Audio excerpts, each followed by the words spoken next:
Et donc nous allons accueillir celle qui a maintenant, je sais pas, une douzaine de surnoms, Lady of Wine, la grande dame du Valais, que sais-je encore, Marie-Thérèse Chapaz pour sa vision et sa conclusion de cette journée.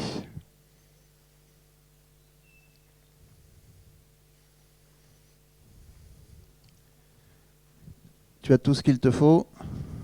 Vous m'entendez bien? Oh là, oui. Déjà sans micro, j'étais punie à l'école parce que ma voix portait loin. Donc je pense que vous m'entendez tous, même encore plus avec le micro. Alors bonjour à tous. Je suis très contente d'être ici, puis je remercie de m'avoir invitée, malgré que le mot présidente est un peu impressionnant. Donc voilà, je ne suis pas non plus très à l'aise de parler en public. Et présidente d'honneur, ouf, il y a d'honneur, ça veut dire qu'on est invité comme quand on est membre d'honneur. C'est encore pas trop d'importance. Alors, pour ceux, donc, je vais d'abord me présenter. Je suis Marie-Thérèse Chapaz, je suis vigneronne à Fuy en Valais. Pour ceux qui ne connaissent pas le Valais, c'est le début de la vallée du Rhône. Ce matin, l'historien a parlé du glacier d'Aletsch. Le glacier d'Aletsch, c'est le glacier tout près d'où part le Rhône et descend jusqu'au coude du Rhône pour aller se jeter dans le lac Léman. Et moi, je suis juste avant le coude du Rhône. Alors, j'ai un domaine de 16 hectares, dont 10 hectares sur une paroi d'un terroir granitique où j'ai pas de route, avec 150 mètres de dénivellation. Et on a un téléphérique pour descendre la vendange et tout. Donc, Guillaume dit que la plante est la plus courageuse, la vigne, mais le vigneron, il est aussi courageux.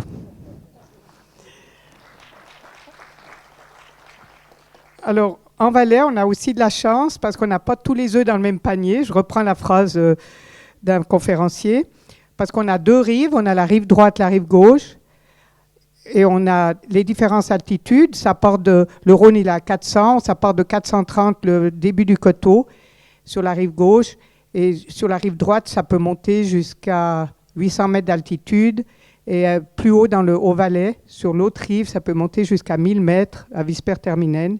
Vous savez qu'ils sont toujours en compétition avec, dans la vallée d'Ost, avec qu'ils ont le plus haut vignoble du monde. Là-bas, il n'y a pas de phylloxéra non plus. Je ne sais pas si vous connaissez la région du Morget, à 1000 mètres d'altitude, en vallée d'Ost, près du tunnel. Donc, il n'y a pas encore le phylloxéra. Bon, comme quoi. Nous, il est arrivé plus tard. On avait un climat assez privilégié en Valais. La seule difficulté qu'on avait, c'est peut-être de temps en temps du gel d'hiver, de temps en temps du gel de printemps, mais encore très rarement. On n'avait pas de grêle. C'était protégé par les montagnes. Donc le canton de Vaud a beaucoup de grêle, mais chez nous, peu. Je dois dire que quand j'ai commencé, j'avais jamais vu de grappe de mildiou. Donc il a fallu 97 pour que j'ai vu ma première grappe de mildiou. C'était comme si je voyais le diable. C'était impressionnant pour dire qu'on avait une région très facile. Alors maintenant, c'est plus du tout le cas. On a même de la grêle. On a souvent maintenant du gel de printemps. Peut-être vous ne le connaissez pas, mais on a le scarabée japonais qui mange la vigne à une vitesse effroyable. On a aussi la flavescence dorée, le Suzuki, qui est assez fort chez nous parce que sur la rive gauche, on est entouré d'abricotiers. Le Suzuki vit sur les restes des fruits. Donc, on a pas mal de problèmes. Et voilà. Donc, avec tous ces... Je pense que j'ai bien aimé ce qu'elle a dit, Vanessa, que je n'aurais pas aimé vivre pendant la période du phylloxéra. Parce que de voir nos vignes mourir sans savoir pourquoi, ça a dû être impressionnant. Et je pense que chaque génération a nos difficultés. Mais c'est vrai que le climat, comme il est déréglé, on voit que c'est quand même encore plus grave parce que c'est vraiment mondial et qu'on est tous liés là-dessus. Et on a, comment on peut dire, même tout seul, si on fait des efforts, on est tous, comment on peut dire, responsables et tous on subit ces conséquences-là. Donc, pour dire, quand j'étais petite, on vendangeait jamais avant le mois d'octobre, puis maintenant, c'est presque souvent début septembre. Donc, on voit quand même, maintenant j'ai 65 ans, en très peu de temps, ça fait quand même un mois de décalage. Euh, pour moi, le grand problème, et j'ai bien aimé les conférences d'aujourd'hui, c'est vraiment la qualité du sol, comment retenir, comme François a dit, comment retenir le peu d'eau qu'on va recevoir, ou quand on en reçoit, qu'on n'en a pas besoin, comment le retenir, comment le conserver, la protection du sol, l'humus, et aussi le manque d'eau. Je pense que le grand problème, ce sera le manque d'eau, parce qu'on peut se protéger du soleil, on peut protéger par des filets la grêle, on peut protéger par différents moyens, même la pluie, même il y en a qui mettent des filets, etc. Mais contre le manque d'eau, je ne sais pas trop comment on pourra faire. Et puis, ça va le temps? Oui, oui. Bon. Il manque rien dit. Alors, quelque chose que j'essaye de faire sur mon domaine, c'est 3 paramètres. J'essaye de tenir compte, quand je dois prendre une décision, de l'homme, c'est-à-dire le travailleur, donc nous qui travaillons la vigne, le vin, la vigne, parce que c'est pour elle qu'on travaille et qu'on vit d'elle, et puis toute l'autre vie, la vie des sols, l'intérieur des sols, les animaux des sols, la vie des insectes volants sur le sol, les plantes, l'herbe, et j'essaye de voir si une décision que je prends nuit à un des groupes, ou comment la qualité de vie de chaque groupe peut être mise un peu mieux en valeur.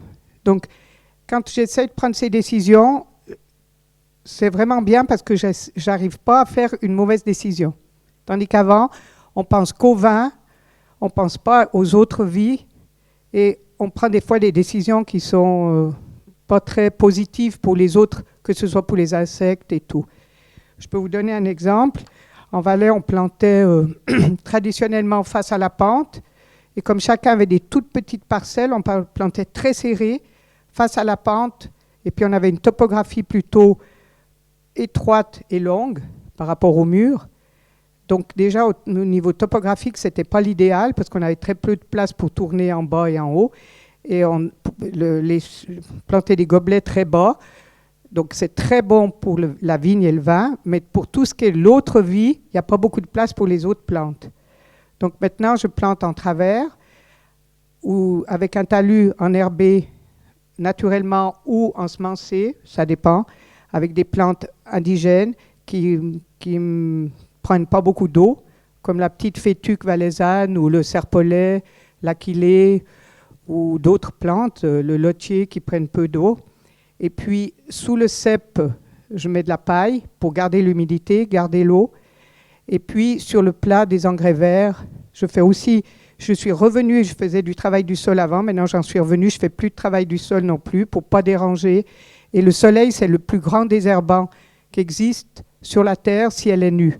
D'ailleurs, vous voyez tout de suite, si vous laissez une terre nue, elle est colonisée par des plantes parce que le sol n'aime pas être nu. Alors, qu'est-ce que j'avais encore envie de parler? Donc,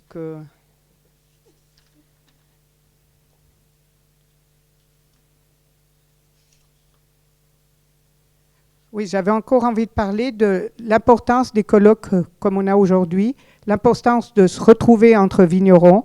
Quand avec Jackie Rigaud, il organise ses journées d'Henri Jaillet, on rencontre d'autres vignerons comme aujourd'hui. Et je pense que pour aussi d'être pas découragé, d'avoir du courage avec tous les accidents climatiques qui nous arrivent, c'est vrai qu'il faut s'adapter très très vite. Le meilleur moyen, c'est dès que je sors d'un colloque comme ça, c'est je repars plein d'énergie parce que ça m'encourage d'entendre les autres. Et je vois par exemple en Suisse, les agriculteurs, les fermiers paysans amenaient leur lait à la crèmerie ou à la laiterie. Et c'est là qu'ils se retrouvaient en fin de journée pour discuter des problèmes de la journée, etc. Et maintenant, c'est Crémeau qui vient chercher devant la ferme le lait avec des camions. Il doit poser devant, donc il ne voit plus personne de la journée, à part son tracteur. Et heureusement, il a encore ses vaches, qui peut les toucher. Donc, il y a beaucoup de déprimes dans le monde paysan. Et je pense que si on reste tout seul dans son domaine, avoir des pertes financières, parce qu'on a eu la grêle, c'est très démoralisant. Et d'être ensemble, je pense que c'est une des plus grandes forces qu'on peut avoir. Voilà, maintenant je sais un peu. Bon.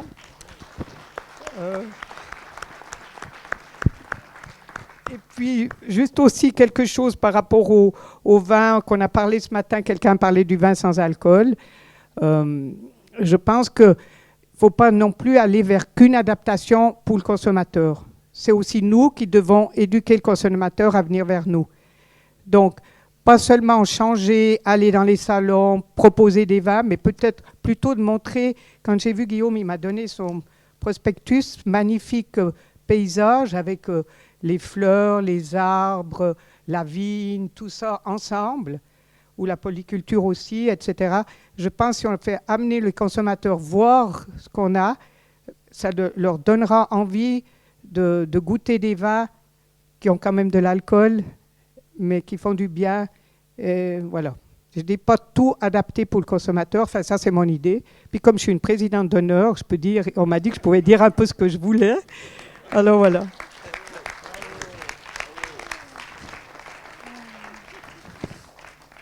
Malheureusement, j'étais fatiguée, j'ai bu 2 cafés, puis c'est le café qui me fait un peu... Merci, merci, merci.